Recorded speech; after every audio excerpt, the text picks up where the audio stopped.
Assalamualaikum warahmatullahi wabarakatuh. Apa kabar anak-anak hebat? Seram Ibu Tenri hadir lagi sebagai salah satu wadah belajar berbahasa Indonesia. Siap nggak kali ini? Kira-kira kita mau belajar tentang materi apa ya? Siapkan dirimu untuk belajar bersama Serambi Bu Tenri. Ini dia, kita intip materinya. Berkaitan dengan kesepakatan dalam teks negosiasi secara lisan dan tulisan. Kalau beberapa waktu yang lalu kita belajar tentang teori teks negosiasi, sekarang kita belajar untuk praktiknya. Kira-kira kalau menulis kemudian melisankan, seperti apa tata cara mainnya? Siap bukan? Kita mulai yuk. Tentunya yang pertama adalah kompetensi dasar anak-anak hebat. 3.6 mengevaluasi isi struktur yang di dalamnya ada orientasi, pengajuan, penawaran, persetujuan, dan penutup. Serta kita belajar untuk mengevaluasi kebahasaan teks negosiasi berkaitan dengan bidang pekerjaan. Kalau kompetensi dasar yang aspek pengetahuan sudah kita pelajari pada video sebelumnya, ini dia gawenya kita anak-anak hebat, yaitu aspek keterampilan. 4.6 mengonstruksikan teks negosiasi berkaitan dengan bidang pekerjaan dengan memperhatikan isi, struktur, dan kebahasaan. Siap? Kita intip selanjutnya adalah indikator pencapaian kompetensi.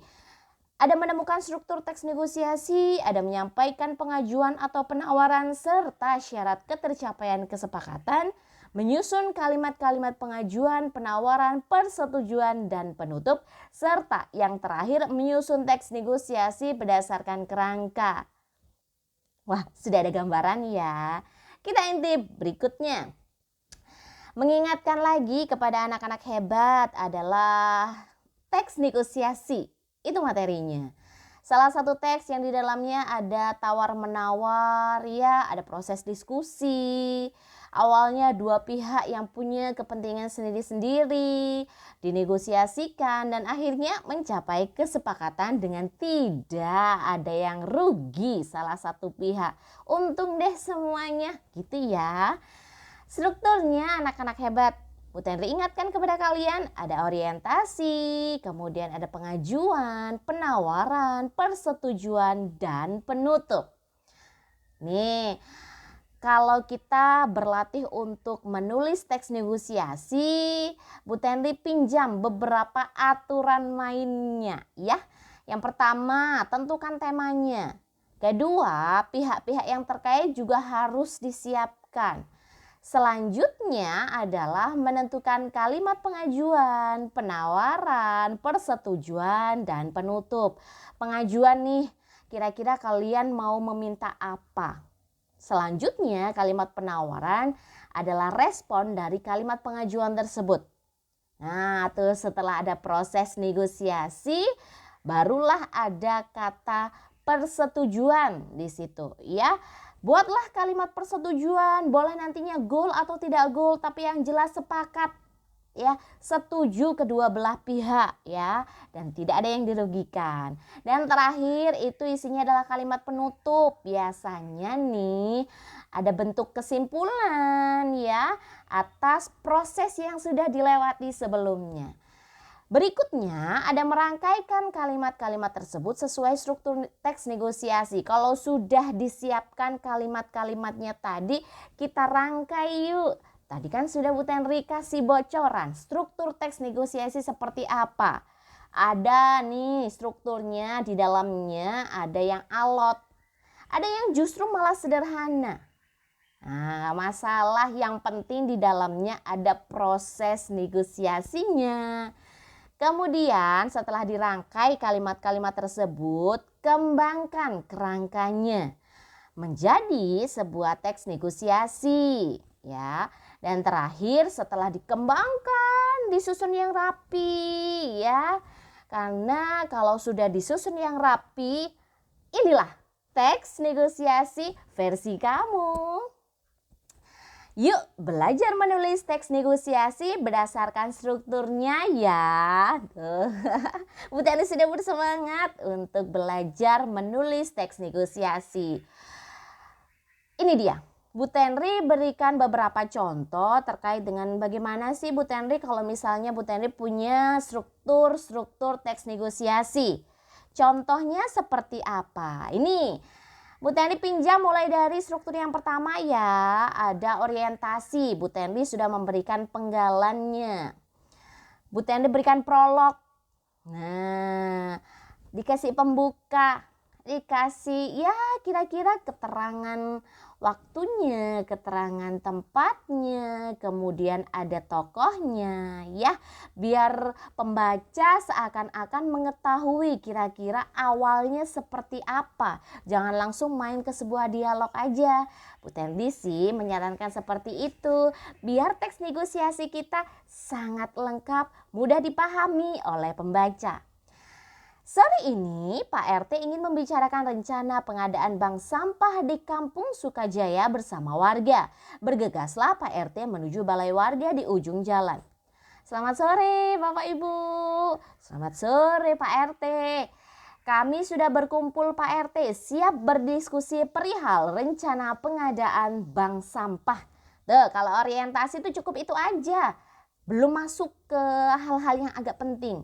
Pokoknya ada tokohnya, ada keterangan waktu tempat juga ya, ada gambaran awan lah pokoknya ya. Nah, berikutnya ada struktur tentang permintaan. Ini istilahnya tadi itu pengajuannya.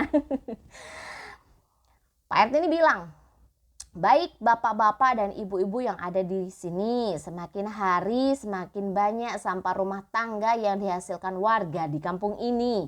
Sebagai salah satu upaya pengelolaan sampah kering yang memiliki nilai jual, kita rencanakan pengadaan bank sampah. Nah, Bapak Ibu, justru yang terpenting bukan nilai jual dari hasil kerajinan dari sampah tersebut, melainkan bagaimana peran serta kita dalam menjaga lingkungan hidup.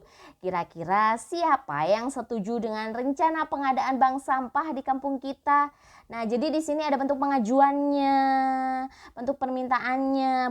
Mungkin kalian, loh itu kan tadi pengajuan Bu Tenri, kenapa kok di sini bilangnya permintaan? Sama ya anak-anak hebat. Oke, berikutnya ada penawaran. Sebenarnya Bu Tenri hanya memberikan penawarannya cuma beberapa aja ya. Sebenarnya kalau misalnya mau dibuat teks negosiasi ini agak panjang, berarti tawar-menawarnya bisa ditambah lagi ya. Nah, ini nih penawaran dari apa yang disampaikan oleh Pak RT tadi.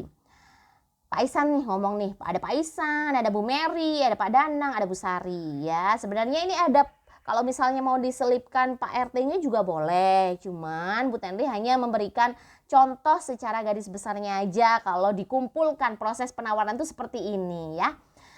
Bank sampah ya Pak RT. Bank sampah justru akan membuat rumah warga semakin kotor karena penumpukan sampah. Belum lagi ibu-ibu di kampung kita mayoritas pekerja. Tidak ada waktu luang untuk belajar mengelola sampah menjadi kerajinan. Iya Pak RT, kami pun kesulitan membagi waktu jika harus berkonsentrasi memilah dan memilih sampah rumah tangga. Kita agendakan membeli bak sampah saja sebagai solusi menumpuknya sampah plastik di kampung. Bank sampah tuh tambah jadi tumpukan sampah. Nah, gitu proses menawarnya dari para warga ya. Kemudian Bu Tenri lagi tambahin ini kalau versinya Pak RT ya. Iya bapak-bapak dan ibu-ibu, akan ada petugas bank sampah yang datang ke kampung kita. Tabungan sampah itu pun akan dikelola oleh pihak bank sampah.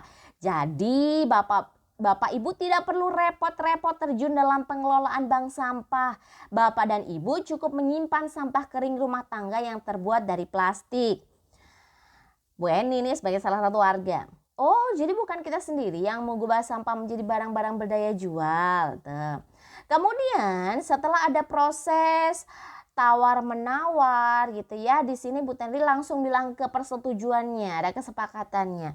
Baik Pak RT kalau sistemnya begitu. Nah, iya Pak RT baiknya seperti itu. Ada petugas khusus yang sudah paham betul tentang pengelolaan sampah. Baiklah, saya akan menghubungi pihak bank sampah untuk membicarakan rencana pengadaan bank sampah di kampung kita. Lah, jadi ada benar-benar kesepakatan ya antara kedua belah pihak. Saling menguntungkan, begitu loh. Berikutnya, Bu Tenri memberikan contoh penutup. Baiklah Bapak dan Ibu, kita kembali ke rumah masing-masing. Terima kasih telah berdiskusi untuk mencapai kesepakatan tentang rencana pengadaan bank sampah. Tuh, itu kesimpulannya. Terus Bu Tani juga memberikan sebuah penggalan ceritanya. Kalau tadi sudah dibuka dengan prolognya, sekarang epilognya. Pak RT menarik kesimpulan dari proses negosiasi dengan warga terkait dengan rencana pengadaan bank sampah. Pak RT kembali ke rumah dengan harapan bahwa kesepakatan yang terjadi antara dirinya dengan warga kampung dapat segera ditindaklanjuti dengan pihak bank sampah. Selesai. Itu jawabannya dari Bu Tenri. Siapkan diri untuk menulis teks negosiasi dengan ketentuan sebagai berikut. Satu kelompok, jumlah peserta dalam satu kelompok negosiasi berisi 2 siswa saja. Kenapa sih Bu Tenri hanya ada 2? Tujuan Bu Tenri adalah benar-benar kalian menentukan pihak A dan pihak B. Ada pihak yang punya kepentingan masing-masing, cukup 2 saja. Biar kita latih cara berkomunikasi lisan kamu. Ya, sudah siap ya berarti. Topik penulisan teks negosiasi seperti apa Bu Tenri? Ini ya, apa aja ya. Ada nih pilihan kerja atau kuliah pasca lulus, jual beli sembako di pasar, kenaikan upah buruh pabrik, pilihan destinasi liburan sekolah, kerja sama sekolah dengan industri, perpanjangan waktu pengumpulan PR, perpanjangan waktu liburan, pengajuan proposal OSIS, peminjaman laptop di sekolah, ada pilihan program keahlian RPL atau TKJ, penggalangan dana korban bencana, kerjasama industri, pilihan industri untuk prakrin, kegiatan kerja bakti di kampung, pengajuan kartu kredit, dan yang terakhir adalah sewa LCD proyektor. Kira-kira topik mana yang bisa dijadikan ide utama dalam penulisan teks negosiasi? Nih Bu Tenri sudah ada di penghujung nih ya. Kalau kalian tadi sudah melihat contoh singkat penulisan teks negosiasi, sekarang sudah mulai masuk ke teknisnya. Setelah teks negosiasi selesai ditulis, berlatihlah untuk bernegosiasi secara lisan, ya. Berhenti di sebuah tulisan tidak menjamin apakah kalian bisa berkomunikasi lisan dengan baik. Maka yuk kita belajar bersama-sama, bukan hanya pintar dalam tulis menulis, ya, tapi kita belajar untuk mengomunikasikannya. Buatlah sebuah video negosiasi dengan durasi antara 4 sampai 5 menit berdasarkan teks yang ditulis. Antara 4 sampai 5 ya anak-anak hebat. Tidak boleh kurang, tidak boleh lebih, pas takarannya. Bu Tenri yakin kalian adalah anak-anak hebat yang bisa mengubah, mempercantik video tersebut sehingga menghasilkan video negosiasi yang baik. Bu Tenri senang sekali karena memang kalian dilatih bukan hanya sekedar bisa menulis tapi juga bisa berkomunikasi lisan ya. Terima kasih dari Bu Tenri. Ternyata sudah selesai belajar kita tentang menulis. Selain menulis, belajar berkomunikasi lisan, itu dia tujuan dari video pembelajaran ini. Seram Bu Tenri undur diri dari kalian. Semoga sudah bisa terbayang nih kira-kira seperti apa maunya, seperti apa tindak lanjut dari tayangan ini. Itu saja. Jangan lupa ya terus belajar bersama Serambi Bu Tenri. Wassalamualaikum warahmatullahi wabarakatuh. Semangat.